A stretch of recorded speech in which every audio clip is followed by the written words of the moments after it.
My first book was called Ultramarathon Man.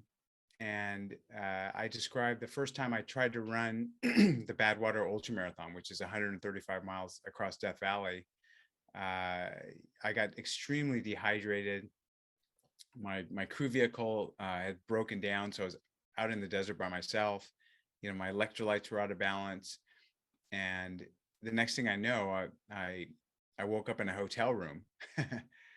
And my dad was there, and I said, "Dad, what happened?" And he said, "Well, we were driving all around the desert last night. We were so worried. We didn't see you. We couldn't find you.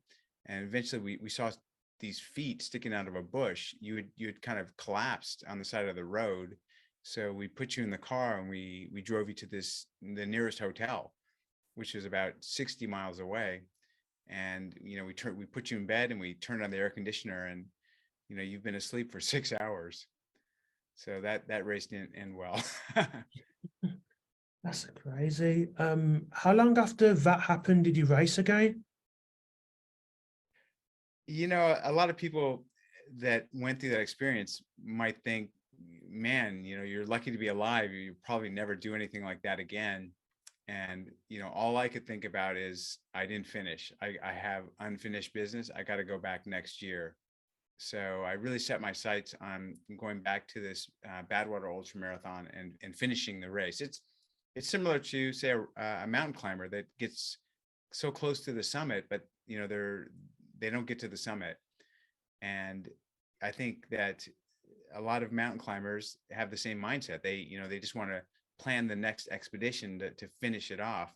And that's kind of where my mind went. I spent a whole year preparing to finish that race, the Badwater Ultramarathon, and then I finished, and I've since finished it 10 different times.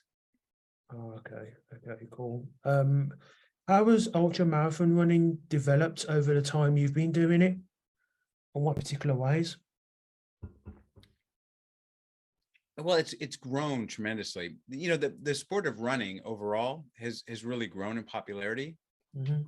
Ultramarathoning being the same thing. Uh, it's gotten more competitive. When I was first learning about ultramarathoning, I didn't know what a training block was. I didn't have a coach. I didn't have a nutritionalist. I was spending as much time surfing as I was running. Nowadays, there are really elite collegiate athletes that are moving over into running ultra marathons after they finish with college, and they're setting records left and right. So especially at the shorter distances of 50 kilometers, which is 31 miles, or 50 miles. So it's changed in that regard, but uh, it's also drawn a lot of people that are I don't know how to say.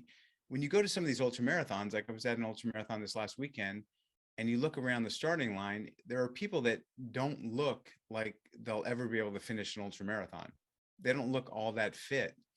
But what I've learned is, you run the first half of an ultra marathon with your legs, and the next half with your mind. So much of running an ultra marathon is a mental battle versus a physical one. And there's a whole lot of people that were former marathoners that said, I'm going to start doing ultra marathons, and they've kind of moved over to ultra marathoning, and that's changed. So you just mentioned there's more people doing it and some don't look like they've done marathon running at all. I'm just wondering, especially because of what happened to you where you collapsed and I found you near that bush, is there any kind of pre-test that you have to do before entering it? Because I imagine if you've not done one before and your middle distance and long distance running experience is very low, that can be very seriously dangerous. Yeah, most of these really the longer runs have what they call qualification standards. So to be able to get into some of these races, you have to have done shorter distance races within a certain amount of time. Like with a race called the Western States 100-mile endurance run, you'd have to run at least a 100K race, which is 62 miles, within a certain time cutoff to even qualify. And then other races like the Badwater Ultra Marathon, they have a committee that selects the runners that are accepted. So, you have to have a pretty stellar, like, a race resume of accomplishments before they'll consider to let you in. So there are some safeguards in that regard.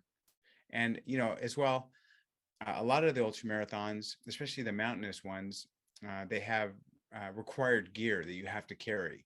So you might have to carry 2 liters of water, safety blanket, a backup flashlight, a minimum of 2,000 calories, that kind of thing.